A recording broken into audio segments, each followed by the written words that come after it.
आज हमें इस्कॉन दिल्ली के विग्रह के दर्शन का बहुत ही सुंदर दर्शन। बहुत बहुत धन्यवाद अध्यापक को, सभी भक्तों को हृदय से धन्यवाद कीर्तन में भाग लेने के लिए। अभी हम लोग मंगलाचरण करते हैं। ओम अज्ञानतिमिरान्धस्य ज्ञानांजन शलाकया चक्षुरुन्मीलितं येन तस्मै श्री गुरुवे नमः। श्री चैतन्य मनोभीष्टं स्थापितं येन भूतले स्वयं रूप कदा मह्यं ददाति स्वपदान्तिकम्। वंदेहम श्री गुरु श्री युद्धपद कमलम श्री गुरु वैष्णवाच श्री रूपम साग्र जातम सहगना रघुनाथम वितम तम सजीवम स्वादेतम सावभूतम परिजम सहितम कृष्ण चैतन्य देवम श्री राधा कृष्ण पादान सहगन ललिता श्री विशाखा वितांत नम ओम विष्णु पादाय कृष्ण पृष्ठाय भूतले श्रीमते भक्ति वेदांत स्वामिन इति नामिने। नमस्ते सारस्वती देवे गौरवाणी प्रचारिणे निर्विशेषा शून्यवादी पाश्चात्य देश तारिणे। वांछा कल्पतरुभ्यश्च कृपा सिन्धुभ्य एव च पतितानां पावनेभ्यो वैष्णवेभ्यो नमो नमः। नमो महावदान्याय कृष्ण प्रेम पदाय ते कृष्णाय कृष्ण चैतन्य नामने गौरत्विषे नमः। हे कृष्ण करुणा सिंधु दीन बंधु जगतपते गोपेश गोपिका कांत राधा कांत नमस्तुते। तप्त कांचन गौरांगी राधे बिंदाबनेश्वरी विषभानुसुते देवी प्रणमामि हरिप्रिये। नीलांचल निवासाय नित्याय परमात्मने बलभद्र सुभद्रायां जगन्नाथाय ते नमः। जय श्री कृष्ण चैतन्य प्रभु नित्यानंद श्री अद्वैत गदाधर श्रीवासादि गौर भक्त बिंद मुखम करोति वाचालम पंगु लंघे यत्कृपातमहं वंदे श्री गुरु दीनतारिणं परमानंद माधवम श्री चैतन्येश्वरम। हरे कृष्ण कृष्ण कृष्ण हरे हरे हरे राम राम राम हरे हरे। श्री श्री मंगलाचरण की जय, शिला प्रभुपाद की जय। हरे कृष्णा। आज की इस भागवतम चर्चा में सभी भक्तों का हार्दिक स्वागत है। सभी भक्तों के चरणों में मेरा सादर दंडवत प्रणाम है। राधा गोविंद राधा माधव परम वैष्णव गुरु आचार्य की असीम कृपा है, जिसके चलते आज हम सब भक्त लोग मिलकर कई दिनों से भागवतम की चर्चा कर पा रहे हैं। अभी हम लोग कैंटो 4 के 28वें अध्याय में है। शीर्षक है अगले जन्म में पुनर्जन्म को स्त्री योनि की प्राप्ति। उसके पहले 27 अध्याय हमने समाप्त किए। संक्षेप में दोहराते हैं। प्रथम अध्याय है स्वयं मनु की पुत्रियों की वंशावली के बारे में। दूसरे अध्याय में है दक्ष का शिव को शाप, किस तरह दक्ष को वो अपमानित करता है। तीसरा अध्याय माता सती और भगवान शिव का संवाद। चौथे अध्याय में माता सती द्वारा अपने पिता द्वारा आयोजित यज्ञ स्थल में देह त्याग। पांचवा अध्याय है भगवान शिव द्वारा दक्ष के यज्ञ स्थल का विध्वंस वीरभद्र के द्वारा।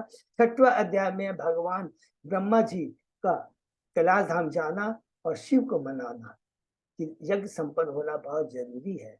सातवां अध्याय है दक्ष द्वारा यज्ञ का संपन्न होना, किस प्रकार शिव जी की कृपा से उसे बकरे का धड़ प्राप्त होता है, यज्ञ संपन्न होता है। स्वयं विष्णु आकर के यज्ञ से उसे शिक्षा देते हैं। पहला पड़ाव समाप्त होता है, दूसरा पड़ाव स्टार्ट होता है। 8वें अध्याय से शीर्षक है ध्रुव महाराज का गृह त्याग, वन और वन में प्रवेश। किस प्रकार ध्रुव महाराज जो कि शांबु मनु के पुत्र उत्तानपाद के पुत्र हैं, शांबु मनु के पौत्र हैं, किस प्रकार नारद जी की कृपा से मधुवन वन में जाकर करके यमुना नदी के तट में 6 महीने तक तपस्या करता है, भगवान को प्रसन्न करता है, भगवान का दर्शन करता है। हरि बोल। 90वें अध्याय में प्रवेश करते हैं। ध्रुव महाराज का अपने राजमहल में वापस जाना। ध्रुव महाराज भगवान से कृपा प्राप्त कर करके, दर्शन कर करके, उनका गुणगान कर करके अपने महल को वापस जाते हैं। और उसके कुछ समय बाद जब उत्तानपाद देखते हैं कि उनका पुत्र राजसेना से बैठने के योग्य हो जाता है, राजमहल को छोड़ के चले जाते हैं।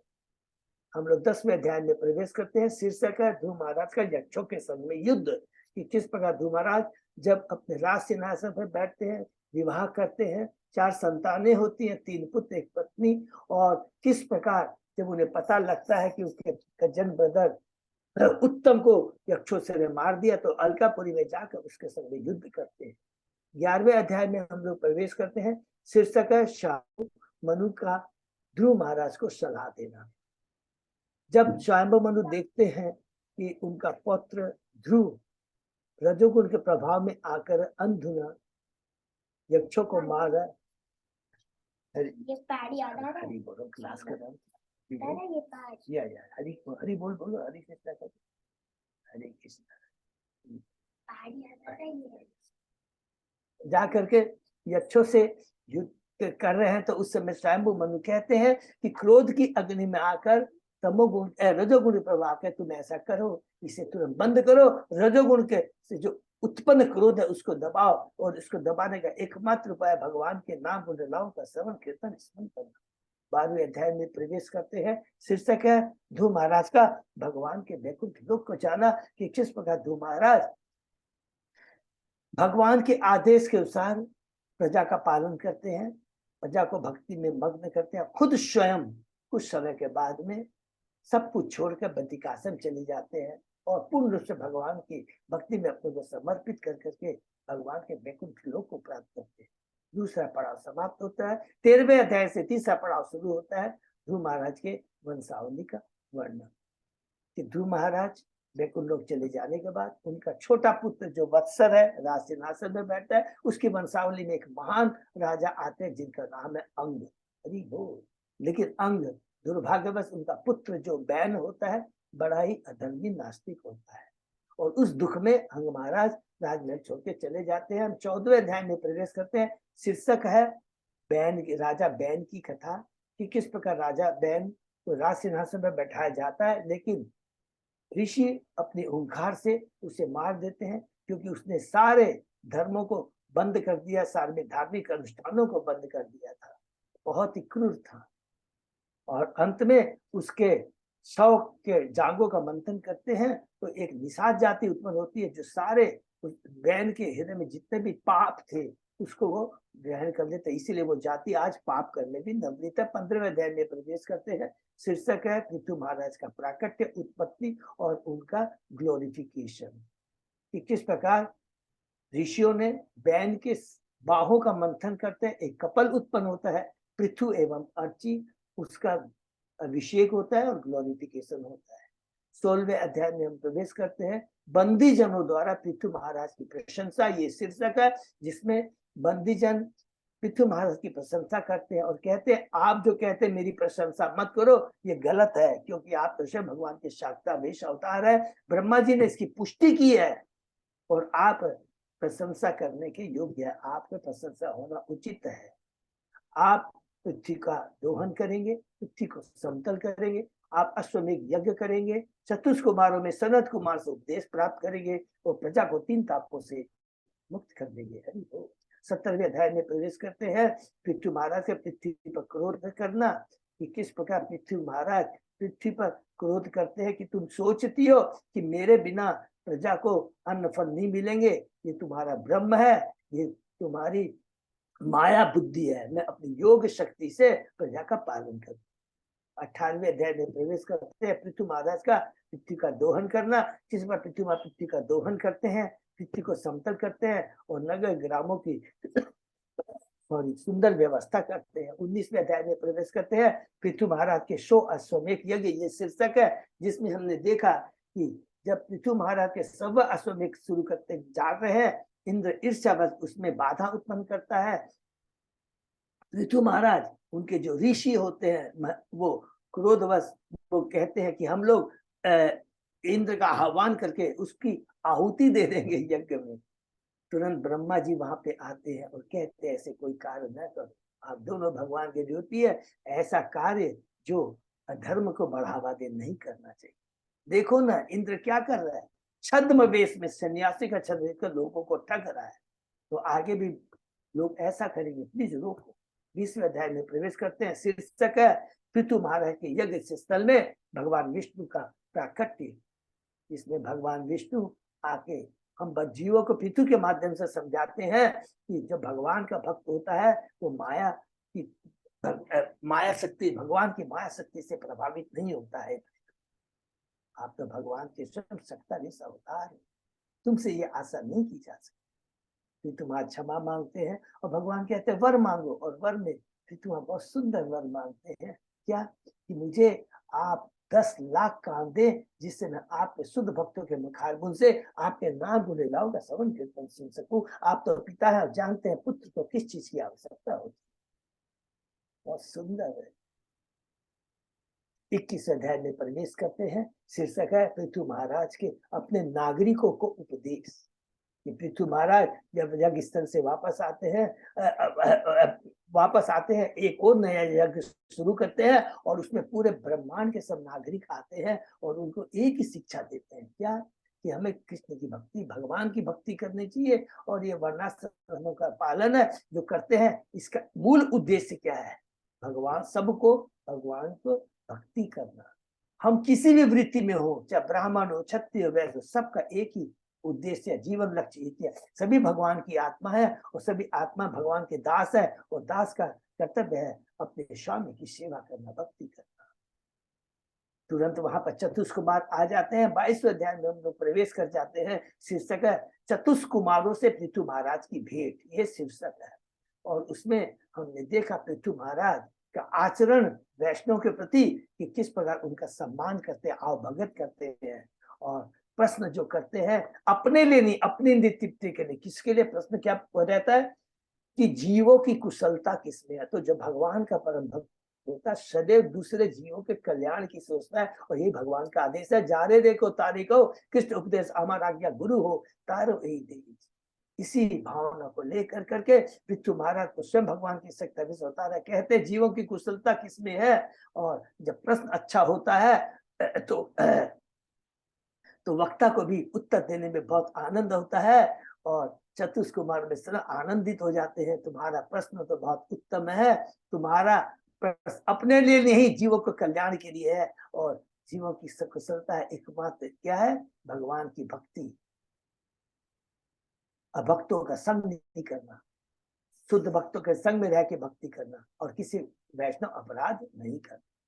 23वें अध्याय में हम प्रवेश करते हैं। शीर्षक है पृथु महाराज का भगवान के वैकुंठ लोक को जाना। कि कुछ समय के बाद में पृथु महाराज जिनके 5 पुत्र थे सबको छोड़कर, पूरे महल को छोड़ करके अपनी पत्नी अर्ची के संग जंगल में चले जाते हैं और भगवान की भक्ति कर करके, और अर्ची भी भगवान की भक्ति करती है। अपने पति परमेश्वर जो भगवान के परम भक्त है, परम वैष्णव, उसकी सेवा करती है करके वो भी भगवान के वैकुंठ लोक को चली जाती है। तीसरा पड़ाव खत्म होता है, हम चौथे पड़ाव में पहुंचते हैं अध्याय 24 से। शीर्षक है भगवान शिव द्वारा की गई स्तुति का गान। उसमें हमने पढ़ा कि पृथु महाराज के जो 5 पुत्रों में जो सबसे बड़ा पुत्र होता है विजिताश्चर्य, वो अपनी नवश्वती जिसकी दूसरी पत्नी होती है उससे 6 पुत्र उत्पन्न होते हैं, जिसमें सबसे बड़ा पुत्र होता है प्राचीन वरी, और जो कि सत्य समुद्र के पुत्र सत्य दूसरे से विवाह करता है। और उसके 10 पुत्र होते हैं जो प्रचेता कहलाते हैं। और यहाँ पर बहुत ध्यान से सुनेंगे,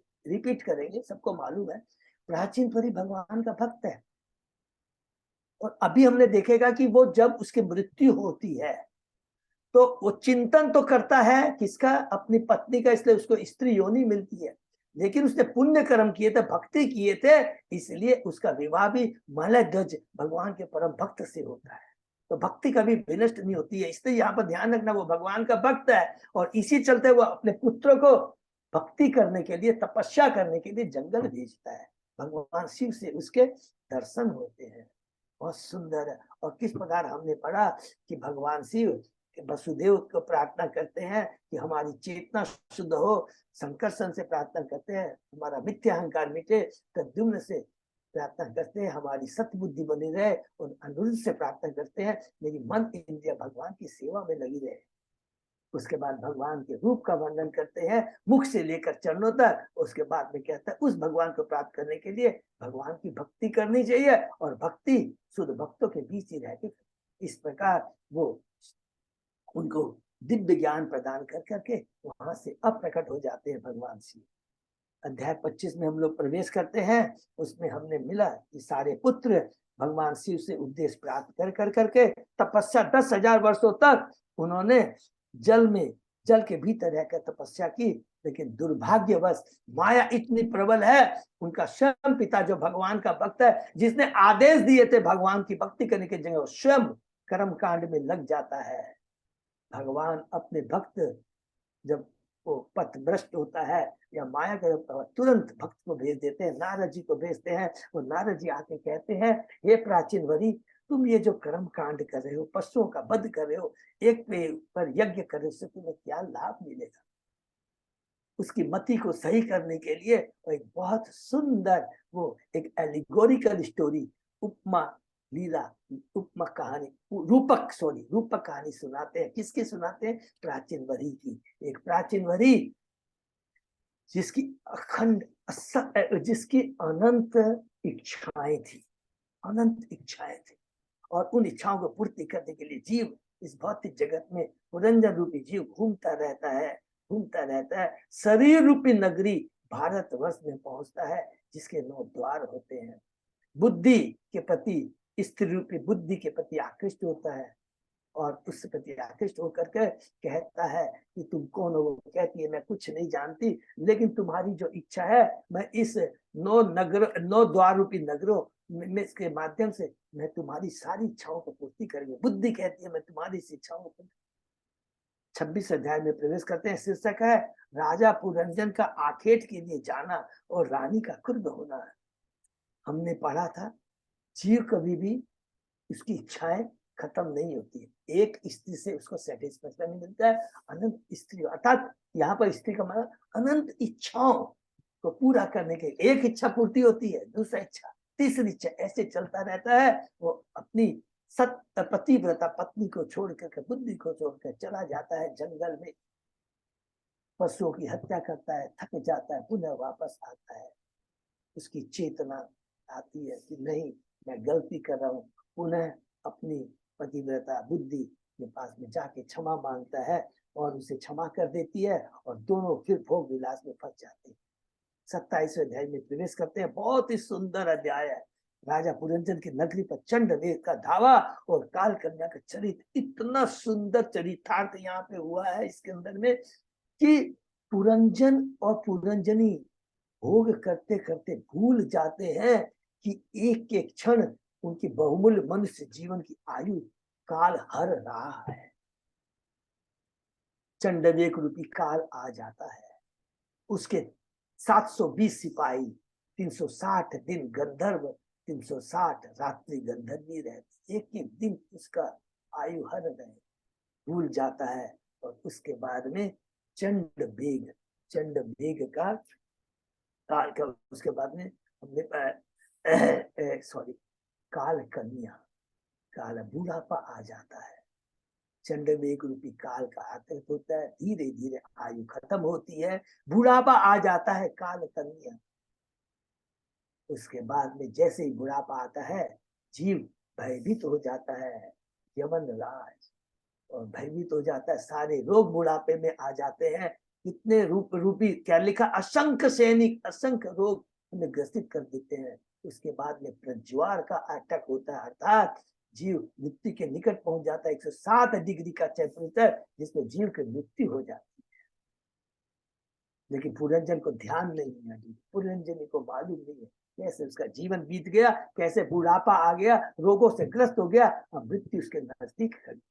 27वां अध्याय खत्म होता है। 28वें अध्याय में हम लोग प्रवेश करते हैं। शीर्षक है अगले जन्म में पुनर्जन्म को स्त्री योनि मिलती है। बहुत सुंदर है। धीरे धीरे धीरे जब राजा पुरंजन ने देखा उसकी नगरी अस्त व्यस्त हो गई है, उसका पूरा शरीर रूपी नगरी अस्त व्यस्त हो गया है, उसके पुत्र पौत्र नौकर मंत्री के अनुसार उसके विरोधी बनते जा रहे हैं। इतना ही नहीं, जिस पत्नी के प्रति वह बहुत स्नेहशील था, वो भी प्रतिकूल हो रही है। उसके बावजूद भी वह अभी भी अपनी पत्नी तथा बच्चों के प्रति अत्यंत स्नेहशील था। प्रभुपाद जी हम बहुत अच्छी बात कहते हैं, ये जो शरीर है रोगों का सागर है, कलेशों का सागर है, लेकिन दुर्भाग्यवश जीव किसी भी योनि में हो, उस शरीर को छोड़ना नहीं चाहता है। चाहे वो चींटी का शरीर हो, चींटी अपना शरीर नहीं छोड़ना चाहेगी। सुअर का शरीर हो, सुअर अपना शरीर नहीं छोड़ना चाहेगा। अरे और की बात छोड़ दीजिए, जीव जिसमें तो भगवान ने डेवलप्ड चेतना दी है, जिज्ञासा कर सकता है, उसको अगर बोल जाए तुझे भगवान के धाम जाना है, वो भी अपना शरीर नहीं छोड़ना चाहता है। शरीर के प्रति इतनी आसक्ति होती है। सबसे बड़ा कल्याणकार यह है कि जीव को यह बताना कि तुम शरीर नहीं, तुम आत्मा हो, तुम भगवान के अंश हो। इतना होने के बाद भी, पत्नी के प्रतिकूल होने के बाद भी, नारद जी कहते हैं पुरंजन सदैव अपनी पत्नी के बारे में सोचता रहता था कि मेरे चले जाने के बाद मुझे डर है कि ये परिवार का भार कैसे ढोएगी। हरि बोल। क्योंकि वह सदैव अपनी पत्नी के बारे में सोचता रहता था। अपनी दीन बुद्धि के कारण पुरंजन अपनी बच्चों के भाग्य विषय में पछतावा करता रहता। उसी समय क्या होता है, भय नामक यमराज उसे बंदी बनाने के लिए तुरंत आ जाते हैं यमराज और उसे बंदी बना देते। जब पुरंजन शक्तिशाली यमन द्वारा बलपूर्वक घसीटा जा रहा था, अपनी निरी मूर्खता के कारण वह अपने मित्र तथा हितैषी परमात्मा के स्मरण नहीं कर सका। हरि बोल। ये बहुत इंपॉर्टेंट पॉइंट है। जिसने उसको त्याग दिया है, पति पत्नी बच्चे सब त्याग दिए, उसके बावजूद भी उन्हीं की चिंता कर रहा है। लेकिन उसके हृदय में जो परमात्मा जो सदैव रहता है, तभी भी भगवान का स्मरण नहीं कर सका। क्यों नहीं कर सका? क्योंकि भगवान कहते हैं यम यम वापी स्मरण भाव।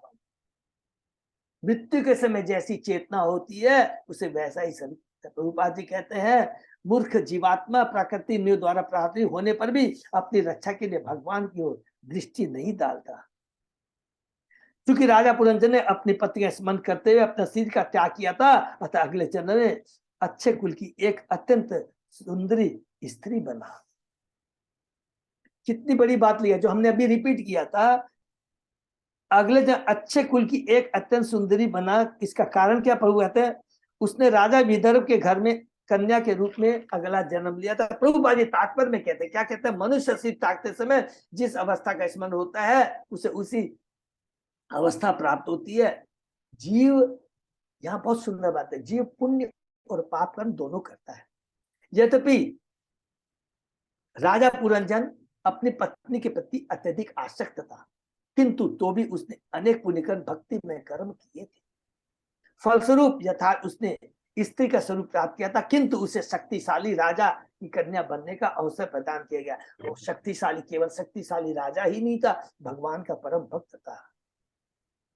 इसलिए भगवान कहते हैं प्राप्य पुण्य कृताम लोका अनुष्ठितु शाश्वती क्षमा सूचि नाम श्रीमताम गेहि योग भ्रष्ट अभिजायते। बहुत ही इंपॉर्टेंट श्लोक है, सबको याद भी होगा।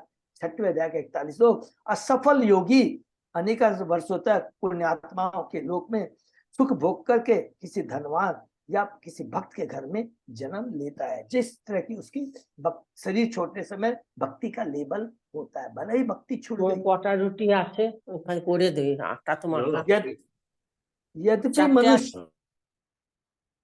यद्यपि मनुष्य आध्यात्मिक चेतना के पद से च्युत हो सकता है, किंतु फिर भी वह किसी भक्त या धनी के घर में मनुष्य रूप में जन्म ग्रहण करता है। कितनी गारंटी दिया प्रभुपाद जी ने। जो भक्ति करता है, भक्ति अगर सफल भी नहीं होती है तो सबसे पहली गारंटी क्या है? उसे मनुष्य योनि मिलती है। पहला तो ये गारंटी है। और दूसरी गारंटी क्या होती है? अगर बहुत लंबे समय तक भक्ति करने के बाद च्युत होता है तो उसे गोस्वामी के घर में जन्म मिलता है, या बचपन से ही भक्ति का वातावरण होता है। अगर अल्प समय में भी अगर समझ लो उसका भक्ति से च्युत होता है तो भी भगवान कहते हैं उस धनी परिवार में जन्म लेता है जहां कोई भी भौतिक उसको कष्ट नहीं, आई मीन भौतिक कमियां नहीं रहती है।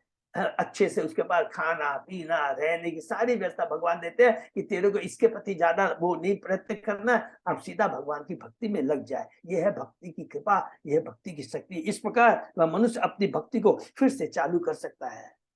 अंत के श्लोक में हमने कल पढ़ा, उसी कन्या वैदर्भी का अत्यंत शक्तिशाली पुरुष मलध्वज के साथ हुआ। प्रभुपाद जी यहाँ पर अपने तात्पर्य बहुत अच्छी बात कहते हैं। मलध्वज एक शक्तिशाली राजा तथा भगवान का परम भक्त था। किसी को उसके भक्त के अतिरिक्त अन्य कोई नहीं जीत सकता। ऐसे भक्त मलध्वज ने राजा विदुर की कन्या के साथ विवाह किया।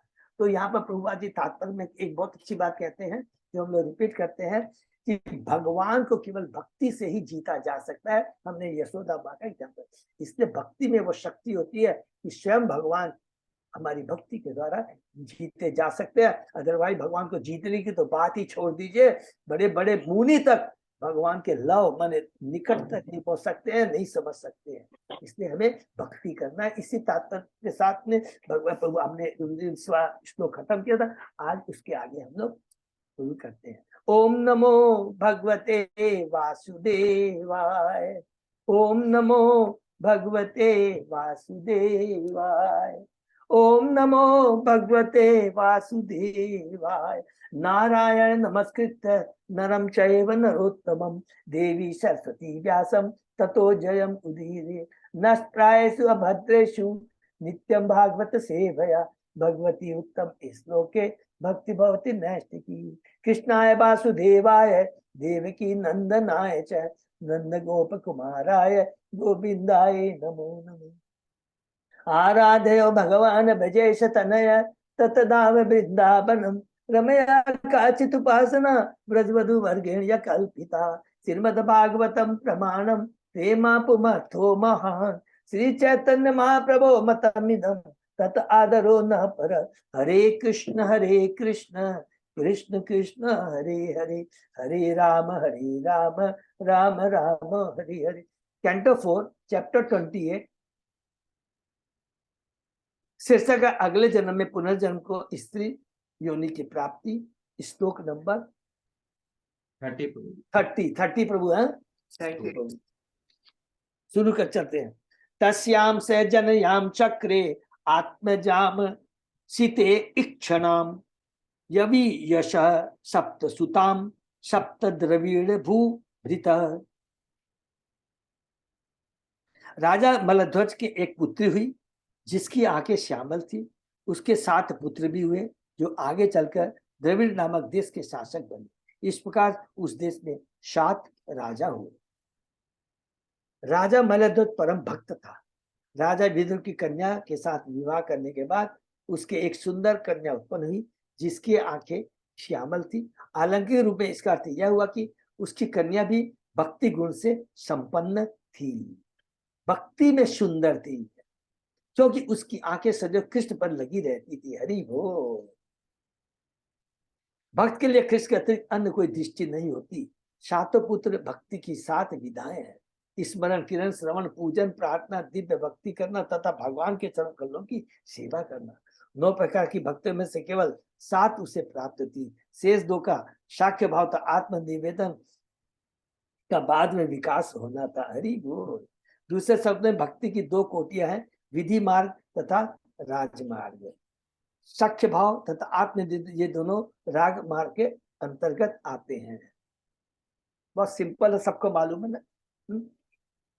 आत्मनिवेदन बलि महाराज के लिए, लेकिन गोपियां जो थी पूर्ण रूप से कृष्ण को समर्पित थी। सख्य भाव तथा आत्मनिवेदन ये दोनों रागमार्ग के अंदर आते हैं। नवदीक्षित भक्त के लिए तो विधि मार्ग की 7 विधाएं ही महत्वपूर्ण है जो हम लोग करते हैं। साधना भक्ति है, हम लोग साधना भक्ति। यह भी यह शब्द सूचित करता है कि यह विद्या अत्यंत शक्तिशाली है। जब भक्त श्रवण कीर्तन विष्णु स्मरण पाद सेवा अर्च बंधन दास्य में लग जाता है तो इन्हें प्राप्त कर लेता है, जो बाद में वह सक्षम एवं आत्मनिर्भर को प्राप्त कर लेता है। सामान्यतः संसार भर में भक्ति का उपदेश देने वाले सारे आचार्य सक्षम आत्मनिर्भर कोटि के होते हैं।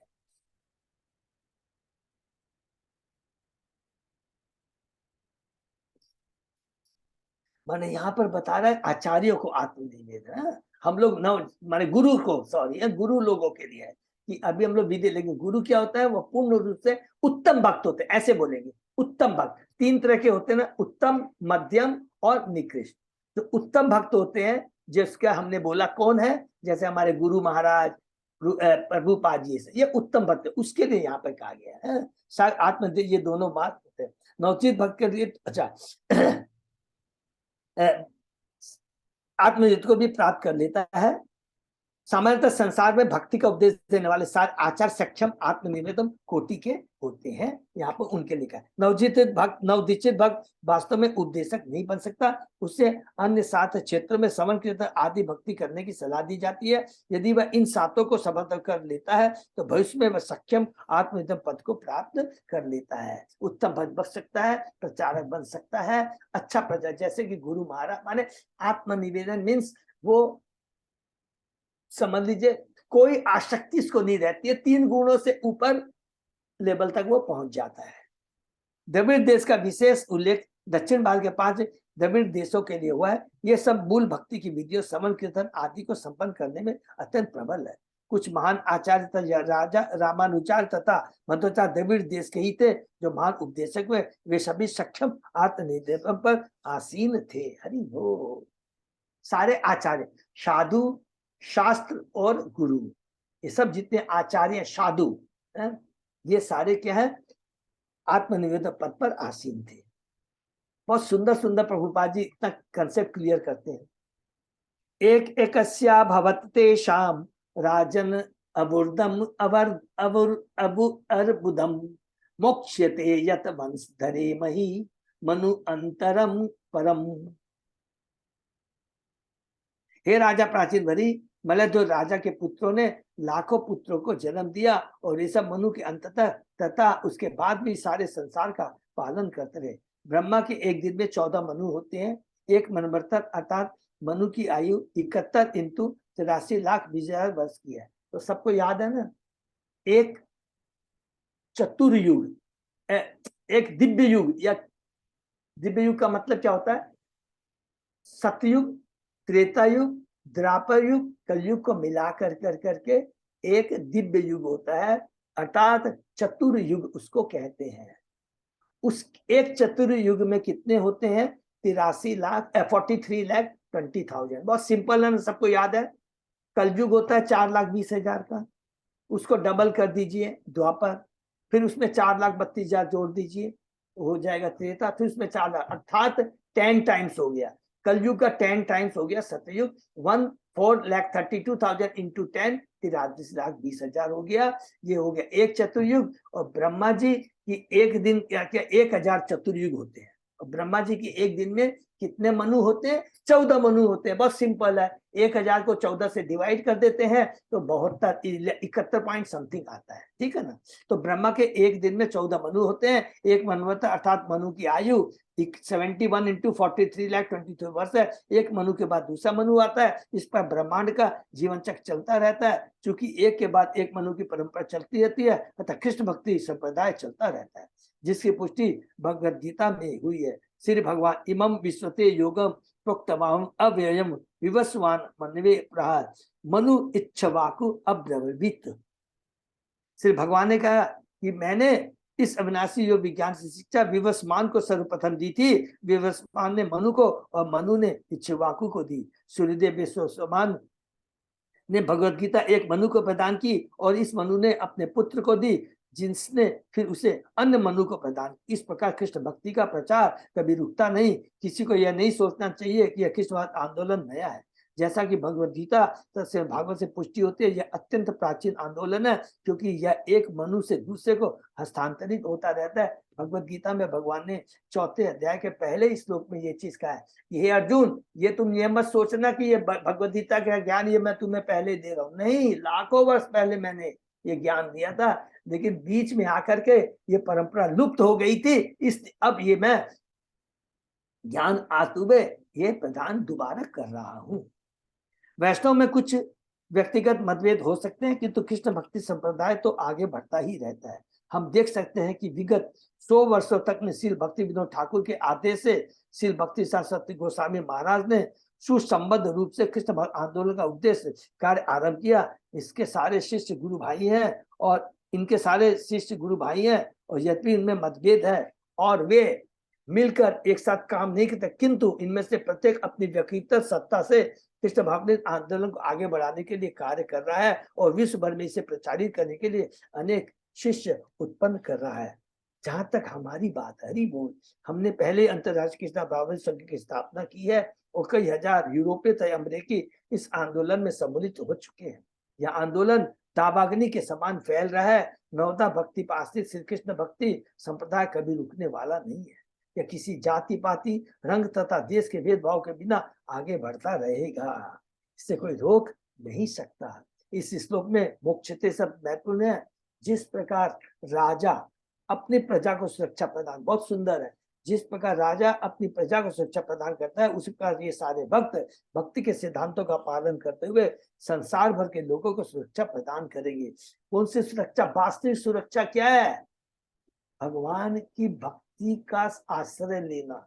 जो भगवान की भक्ति का आश्रय ले लेता है वो क्या हो जाता है? भगवान पर निर्भर हो जाता है, और जब भगवान पर निर्भर हो जाता है तो निर्भय हो जाता है। उसको काल का डर नहीं रहता है। क्यों? मृत्यु का डर नहीं होता, क्योंकि उसको मालूम है शरीर कभी मरता नहीं। बहुत सिंपल है, इसलिए उसको मृत्यु का डर नहीं होता है। और दूसरा, उसको मालूम है कि मैं भगवान की भक्ति करते करते करते मैं मृत्यु के नजदीक नहीं बल्कि भगवान के धाम के नजदीक जा रहा हूं। इसलिए वो निर्भय हो जाए, भय रहित हो जाता है, निर्भय। संसार के लोग तथाकथित धार्मिक स्वामियों, योगियों, कर्मित ज्ञानियों से उबे हुए हैं, क्योंकि इनमें से कोई भी आध्यात्म पर पहुंचने का सही मार्ग नहीं बता पाता। सारे संसार में भक्ति के प्रचार करने वाले 4 संप्रदाय ये हैं। इसको भी सबको मालूम, प्लीज फिर भी नोट कर लेंगे, बहुत कभी कभी भगवान का बीच बीच में आता है।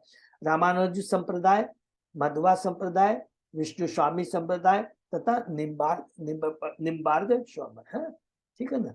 चारों हम लोग क्या है, मध्य संप्रदाय को फॉलो करते हैं। मध्य गौड़ी संप्रदाय भगवान चैतन्य महाप्रभु की देन है। ये सारे भक्त कृष्ण आंदोलन का व्यापक प्रचार कर रहे हैं और निर्दोष जनता के संरक्षण प्रदान कर रहे हैं, जो छद्म अवतारों, स्वामियों, योगियों तथा बाबाओं के से संतप्त रहे। कितनी बढ़िया बात है।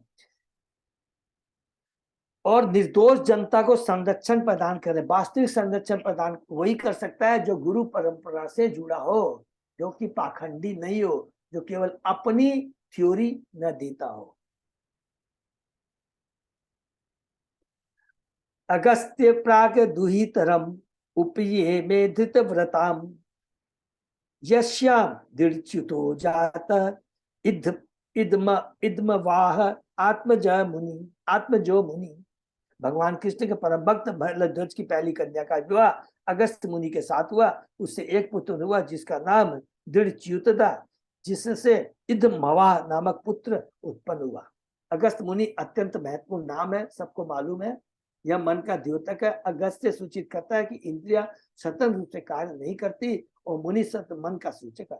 मन समस्त इंद्रियों का केंद्र है और ये इंद्रिया मन के बिना कोई कार्य नहीं कर सकती। जब मन भक्ति संप्रदाय को ग्रहण करता है तो यह सेवा में लग जाता है। भक्ति संप्रदाय भक्ति लता मलय ध्वज की पहली पुत्री है और जैसा कि पहले बताया जा चुका, उसकी आंखें कृष्ण पर लगी रहती थी, श्यामल थी। अति अशितेक्षाण क्षणाम कोई किसी देवता की भक्ति नहीं कर सकता। भक्ति तो केवल भगवान विष्णु की जा सकती है। श्रवण कीर्तन विष्णु। भगवान को निराकार मानते हुए मायावादियों का कहना है कि भक्ति किसी भी प्रकार की पूजा के लिए प्रयुक्त है। यदि ऐसा होता तो भक्त किसी भी देव या देव रूप की कल्पना करके उसकी पूजा करता है, किंतु वास्तविकता यह नहीं है। वास्तविकता तो यह है कि भक्ति केवल विष्णु तथा उनके अंशों की ही की जा सकती है। अतः भक्ति लता दृढ़ व्रता है। हरि बोल। क्योंकि जब मन भक्ति में लग जाता है तो वह च्युत नहीं होता। यदि कोई अन्य साधनों से यथा कर्म योग या ज्ञान से आगे बढ़ना चाहता है तो वह गिर जाता है, किंतु यह भक्ति में दृढ़ है तो वह नहीं गिरता। ये सब हम लोग ने गीता में बहुत पढ़ा है कि कर्म योग, ज्ञानी योग है, ज्ञानी लोग ज्ञान ब्रह्म ज्योति तक भी पहुंच जाते हैं तो कुछ समय रहने के बाद भी पुनः उन्हें भौतिक जगत में आना पड़ता है। लेकिन भगवान का भक्त वैकुंठ लोक गोलोक में जा करके भगवान के सेवा में अपने को नियुक्त कर देता। हरि बोल। इस प्रकार भक्ति लता से दृढ़च्युत नामक पुत्र उत्पन्न होता है और दृढ़च्युत से इदवा उत्पन्न होता है। इदवा का अर्थ है अपने गुरु के पास यज्ञ संविदा लेकर के जाना। कहने का तात्पर्य भक्ति लता मनुष्य को आध्यात्मिक पथ पर स्थिर कर देती है। इस प्रकार स्थिर होने पर उससे जो उत्पन्न होंगे वे शास्त्रीय आदर्शों से दृढ़ पालक होंगे, जैसा कि वेदों का कथन है। यज्ञ विज्ञानार्थ स गुरु एव अभिगच्छतेत समित पाणी श्रोत्यम ब्रह्म निष्ठम। जो भक्ति में दीक्षित होते हैं वे वैदिक शास्त्रीय आदेशों के दृढ़ पालक होते हैं। बीजव्य तन येभ्य क्षमाम राज ऋषि मलध्वज आरिराद यीशु कृष्णम श जगाम कुलाचलम। इसके पश्चात राजर्षि मलध्वज ने अपना सारा राज्य अपने पुत्रों में बांट दिया। तब वे पूरे मनोयोग से भगवान कृष्ण की पूजा करने के लिए कुलांचल एकांत स्थान में चले गए। जैसे कि राजर्षि करते हैं, जैसे कि हम लोगों ने बार बार सबके बारे में पढ़ा है, पृथु महाराज के बारे में, जितने भी हम लोगों ने अभी पढ़ा है, सबकी यही है, एक निश्चित समय के बाद में वो राजमहल छोड़ करके चले जाते हैं। महाराज ध्वज निश्चित रूप से महाभागवत थे। भक्ति करने के कारण भक्ति स्पर्धा प्रचार करने के लिए उनके कई पुत्र तथा शिष्य हुए। वास्तव में सारा संसार ऐसे शिष्यों में विभाजित हो जाना चाहिए और हर एक को कृष्ण भक्ति संप्रदाय का प्रयास करने में लग जाना चाहिए। दूसरे शब्द में जब से बड़े हो जाएं और प्रचार कर सके तो गुरु को चाहिए कि वह अवकाश ग्रहण कर ले और एकांत स्थान में बैठकर लिखे तथा निर्जन भजन करे। इसका अर्थ यह हुआ मौन होकर एकांतवास तथा भक्ति। यह निर्जन भजन जो एकांत में परमेश्वर की आराधना है, नवजीत के लिए संभव नहीं है। श्रील भक्ति सरस्वती ठाकुर ने कभी भी नवजीत भक्त को किसी एकांत स्थान में जाकर भक्ति करने की सलाह नहीं दी। उन्होंने इस संबंध में एक गीत लिखा है, क्योंकि सबको मालूम, हमने पढ़ा है। सच पूछा जाए तो प्रभुपाद जी ने अभी तो संन्यास ये सब पूरा वर्जित है इस कलयुग के अंदर। दुष्ट मन तुम्हें किशेर वैष्णव प्रतिष्ठार्थ तोरे निर्जनेर घोरे तब हरि नाम केवल कहता हो। अरे मेरे मन, तुम किस तरह के भक्त हो? केवल सस्ती पूजा के लिए तुम एकांत स्थान में बैठकर हरे कृष्ण मंत्र जपने का शौक बढ़ते हो, किंतु यह सब धोखा है। एकांत स्थान में तो बैठे हैं, लेकिन मन इंद्रिया इसकी इच्छा व्यक्त कर रही है भोग की, भोग में, तो इसलिए कहते हैं नहीं। इस प्रकार श्री भक्ति सरस्वती ठाकुर ने सदैव इसका समर्थन किया प्रत्येक भक्त योग्य गुरु के निर्देशन में भक्ति संप्रदाय के सारे विश्व में उपदेश दिए। प्रौढ़ हो जाने पर ही एकांत स्थान में बैठा जा सकता है और संसार में प्रचार कार्य से अवकाश ग्रहण किया जा सकता है।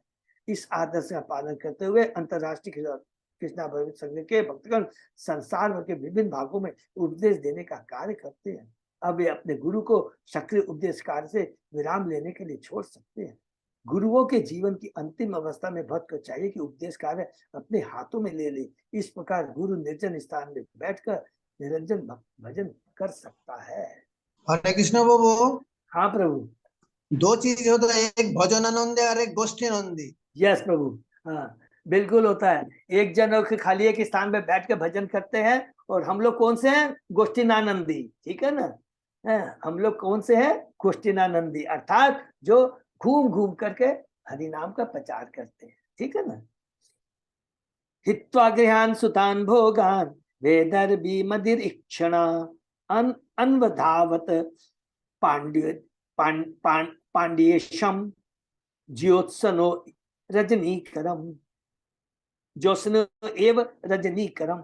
जिस प्रकार रात्रि में चांदनी चंद्रमा का अनुसरण करती है, उसी तरह राजा मलध्वज के कुलांचल जाते उसकी मादक नेत्रों वाली अनुरक्त पत्नी अपने घर पुत्र और समस्त भोगों को तिलांजी देखकर उसके साथ होली। अरे वो जैसे अर्ची, जैसे पृथु महाराज के संग अर्ची हो लेती है। जिस प्रकार वानप्रस्थ अवस्था में पत्नी भी पति के साथ हो लेती है, उसी प्रकार जब गुरु निर्जन भजन के लिए एकांतवास करता है तो उसके कुछ भक्त उसकी सेवा करने के उद्देश्य से उसके साथ हो लेते हैं। दूसरे शब्दों में, जिन्हें गृहस्थ जीवन अत्यंत प्रिय है उन्हें गुरु की सेवा के लिए आगे बढ़ के आना चाहिए तो समाज मित्र प्रेम द्वारा प्राप्त सुविधाओं का परित्याग कर देना चाहिए। इस संबंध में श्री विश्वनाथ चक्रवर्ती ठाकुर कृत गुरुअष्टक में एक श्लोक अत्यंत महत्वपूर्ण है। यस्य प्रसादा भगवत प्रसाद, जो हम लोग रोज करते हैं। शिष्य को सदैव स्मरण रखना चाहिए कि गुरु की सेवा करने से वह सहज ही कृष्ण भक्ति में अग्रसर होगा। सभी शास्त्र कहते हैं कि गुरु को प्रसन्न करने तथा उसकी सेवा करने से भक्ति की सिद्ध अवस्था प्राप्त की जा सकती है। ये मैं इसको पढ़ के ना मेरे को महाबरा प्रभु की याद आती है। आप सोचिए, जो गुरु महाराज के शिष्य है महाबरा, छोटी सी उम्र में, देखिए इस छोटी सी उम्र में छोड़ करके आ गए आज 18-20 साल से गुरु महाराज की सेवा कर रहे, इतने निष्ठ भक्त इतना कुछ भी नहीं, अपना शरीर की कुछ सूद बूद नहीं है। गुरु महाराज को जरा भी कुछ हो जाता है इतना चिंतित हो जाते हैं, गुस्सा हो जाता है जब उनको कोई आकर डिस्टर्ब करता है गुरु महाराज को।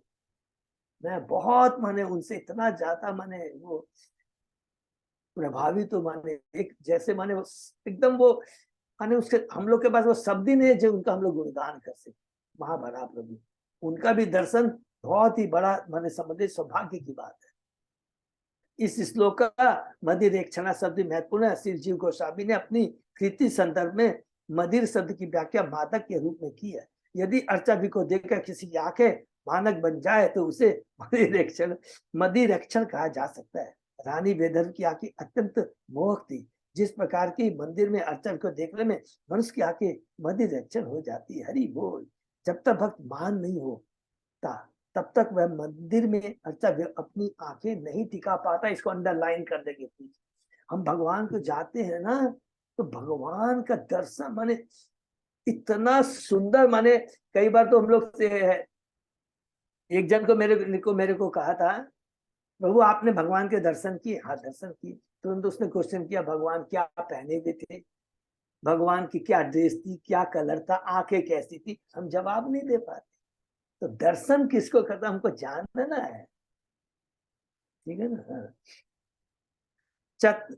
तत् चंद्रवशानाम ताम्रपर्णी वटोदका तत् पुण्य सलीले नित्यम उभयत आत्मनो मृजम कंदाष्टिभी मूल फले पुष्प पर्णे तृणा उद्दके वर्तमान सले गात्र कर्षणम तपय आस्थित। कुलांचल प्रांत में चंद्रवशा, ताम्रपर्णी तथा बटोकदा नाम की 3 नदियां थी। राजा मलध्वज नित्य इन पवित्र नदियों में जाकर स्नान करता था। इस प्रकार उन्हें वायु तथा अंतर से अपने को पवित्र कर लिया था। वह स्नान करता और कंद, बीज, पत्तियां, फूल, जड़े, फल तथा घास खाता तथा जल पीता था। इस प्रकार वह कठिन तपस्या करने लगा। अंत में वह अत्यंत कृष्ण दुर्बल हो गया। यह हम निश्चित रूप से देख सकते हैं कि कृष्ण भक्ति में अग्रसर होने के लिए मनुष्य को अपने शरीर भार पर नियंत्रण रखना चाहिए। यदि कोई अत्यधिक मोटा हो जाए तो समझना चाहिए कि वह आध्यात्मिक रूप से उन्नति नहीं कर रहा है। बहुत अच्छी बात कह रहे हैं। श्री भक्ति सिद्धार्थ सरस्वती ठाकुर अपने मोटे शिष्यों की कटु आलोचना किया करते थे। भाव यह है कि जिससे कृष्ण भक्ति में आगे बढ़ने की इच्छा हो उसे अत्यधिक भोजन नहीं करना चाहिए। भक्त लोग पहले जंगलों या पहाड़ों में तीर्थ यात्रा के लिए जाते थे, किंतु आजकल ऐसी कठिन तपस्या संभव नहीं है। मनुष्य को केवल उतना प्रसाद खाना चाहिए जो इच्छा से अधिक न हो। वैष्णव पंचांग के अनुसार उपवास के अनेक दिन है, यथा एकादशी तथा भगवान एवं भक्तों के आविर्भाव एवं तिर्भाव की। ये सारे उपवास शरीर की चर्बी को कम करने के उद्देश्य से है, जिससे भक्त न तो आवश्यकता से अधिक सोए न निष्क्रिय तथा आलसी बने। अधिक खाने से अधिक नींद आएगी। यह मनुष्य जीवन तप के लिए मिला है और तप का अर्थ है संभोग, आहार आदि पर नियंत्रण। इससे आध्यात्मिक कार्यों के लिए समय बचेगा और मनुष्य अपने को बाहर तथा भीतर दोनों प्रकार से शुद्ध कर सकता है। इस प्रकार शरीर तथा मन दोनों शुद्ध हो सकते हैं। ये प्रभुपाद जी ने बहुत अच्छा बताया हम लोगों को कि पहले तो प्रचार के लिए बहुत दूर जाते, बहुत तपस्या, लेकिन अभी वैसा नहीं होता। उतना ही खाना, ऐसा नहीं कि मैं प्रसाद खा रहा हूँ अनलिमिटेड नहीं। उससे क्या होगा, नींद आएगी, मोटा हो जाए, नींद आ जाएगी, भक्ति में बाधा आएगी। शीत उष्ण वात वर्षाणी छूत पिपाशे प्रिया प्रिय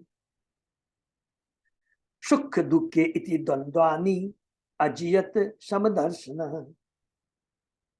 तपस्या के द्वारा राजा मलध्वज धीरे धीरे शरीर तथा मन से जाड़ा तथा गर्मी, सुख तथा दुख, वायु तथा वर्षा, भूख तथा प्यास, अच्छा तथा इन देवत भाव के प्रति समान दृष्टि वाला हो गया। इस प्रकार उसने सभी द्वंद्वों पर विजय प्राप्त कर ली। यह है भक्ति की शक्ति।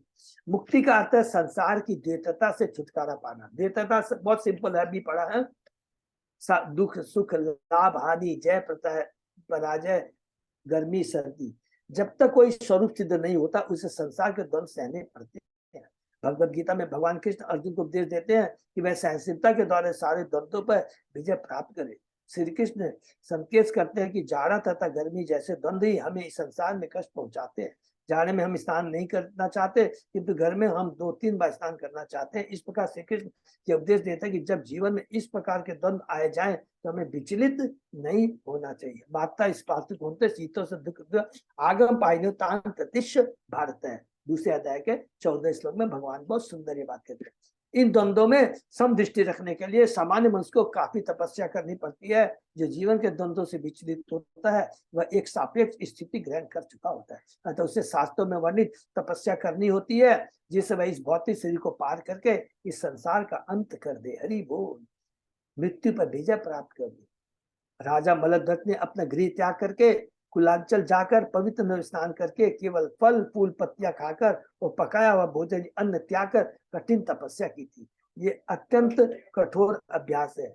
आजकल घर छोड़कर किसी जंगल, देखिए ये चीज है, आजकल घर छोड़कर किसी जंगल या महल में जाकर कठिन करना अत्यंत दुष्कर है। एक तरह से यह असंभव है, वर्जित है। यदि किसी के मांसाहार मद्यपान धूम्रक्रिया तथा अवैध संभोग बंद करने के लिए कहा भी जाए तो ऐसा नहीं कर पाता। अतः वह हिमालय या कुलांचल जाए भी तो वह क्या करेगा। इस युग में ऐसा त्याग कठिन है।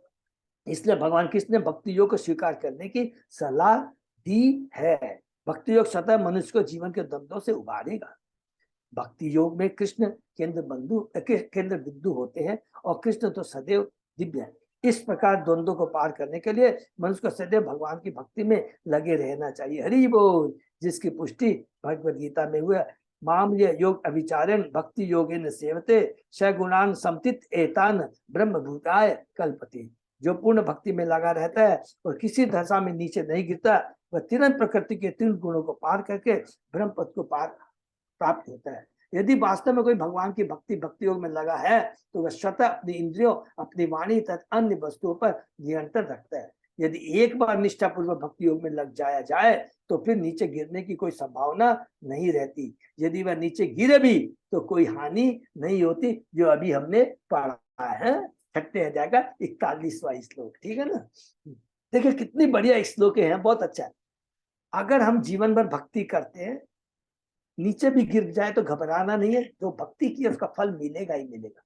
लेकिन जिसने एकदम भक्ति नहीं किया, खाली जीवन में इंद्रिय भोग भोगा है, उसकी क्या अवस्था होगी।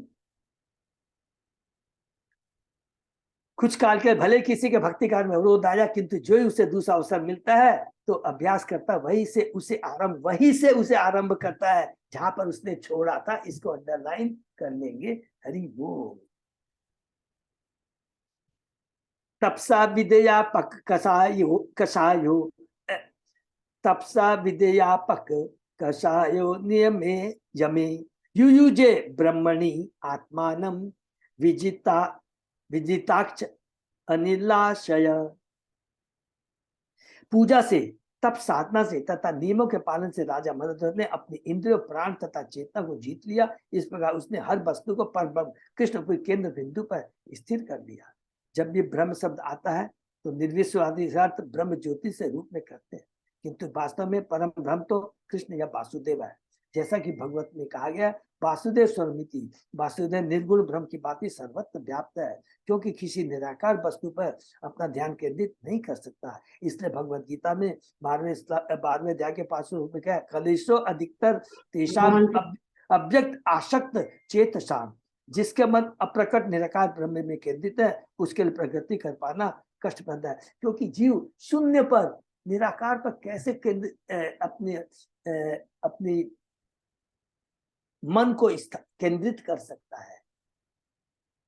अतः जब यहाँ पर यह कहा जाता है कि राजा मलध्वज ने अपना मन ब्रह्म में स्थिर कर दिया, तो ब्रह्म करता है श्री भगवान वासुदेव। इसका अंदर लगातार उसने साकार भगवान निराकार ब्रह्म पे नहीं, साकार वसुदेव भगवान पर अपना मन केंद्रित किया था। हरे कृष्णा।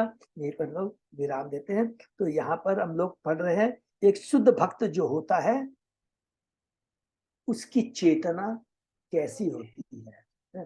तो मलध्वज भगवान का परम भक्त है और उसी के माध्यम से हमें शिक्षा दी जा रही है। प्रभुपाद जी अपने तात्पर्य के माध्यम से कह रहे हैं कि भक्ति करने के लिए किन किन नियमों का हमें पालन करना बहुत जरूरी है। तो क्या आज प्रभुपाद जी ने बताया तात्पर्य के माध्यम से हम भक्ति कर रहे हैं। सब कुछ ठीक है, लेकिन हमारा नियमित कंट्रोल्ड इंद्र तृप्ति होनी चाहिए। हम कह रहे नहीं मैं तो प्रसाद खा रहा हूँ बहुत, नहीं, प्रभुपाद जी का हर चीज कंट्रोल होना चाहिए। इतना हमें खाना चाहिए, इतना सोना चाहिए जिससे कि हमारी भक्ति में बाधा न आए।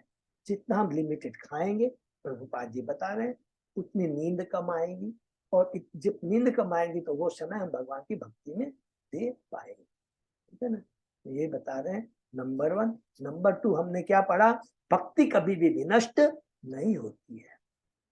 ठीक है ना, एकदम यहाँ पर लिखा है पुरंजन भगवान का, पुरंजन मीन्स घुमा के, हमारा जो प्राचीन वर्य उन्हीं के बारे में नारद मुनि बता रहे हैं। वो भगवान के भक्त थे, वो भ्रमित हो जाते हैं, लेकिन कहते हैं कि जो भगवान का जो भक्ति किया रहता है भ्रमित भी होता है, भक्ति विनष्ट नहीं होती है, उसको अगले जन्म में पहला मनुष्य योनि मिलती है और दूसरा भक्ति करने का 100% मौका मिलता है और अनुकूल वातावरण मिलता है। इसको नोट कर ले, अनुकूल वातावरण मिलता है, कोई उसको प्रॉब्लम नहीं होती है।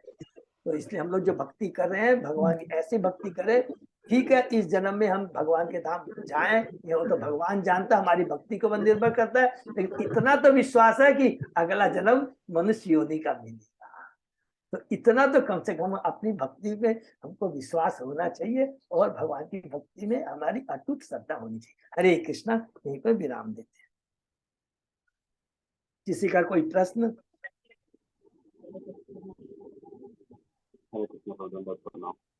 हरे कृष्णा, धन्यवाद। दंडवत प्रणाम प्रभु जी, दंडवत प्रणाम। सबको बहुत बहुत धन्यवाद। अजय प्रताप हरे प्रभु, कोई कृष्णा प्रभु जी, दंडवत प्रणाम। प्रणाम माता। हाँ प्रभु। अजय प्रताप, कोई अनाउंसमेंट है प्रभु? नहीं प्रभु जी, नहीं है, ठीक है, तो हम लोग फिर कल मिलते हैं। हरे कृष्णा सबको। हरे हाँ, एक चीज बोलना भूल गया, सॉरी। कल जैसे एक आधा मिनट लूंगा। जो कि कार्तिक कृष्ण दास प्रभु ने पूछा था कि भगवान कभी भी वृंदावन छोड़ के नहीं जाते हैं, तो मोहन प्रभु ने तुरंत हमको, मेरे को रेफरेंस भेज दिया। लघु भगवतामृता जो रूप गोस्वामी की लिखी है उसमें लिखा गया है, और इसका रेफरेंस दिया गया है चैतन्य चरितामृत के अंत लीला का जो पहला अध्याय है, उसमें श्लोक नंबर 67 है, उसका रेफरेंस दिया कि भगवान कभी भी वृंदावन को छोड़ के नहीं जाते। बहुत बहुत धन्यवाद मोहन प्रभु को। तो सब लोग उसको पढ़ सकते हैं, ये बहुत सुंदर है, और कई भी जगह भी लिखा हुआ है, कई जगह, लेकिन प्रभु ने हमें तुरंत बता दिया। हरे कृष्णा, तो यहीं पे विराम। हरे कृष्ण। से भक्तों का बहुत बहुत धन्यवाद। तो आज के सेशन यहीं विराम देते हैं, फिर कल सुबह 7 बजे।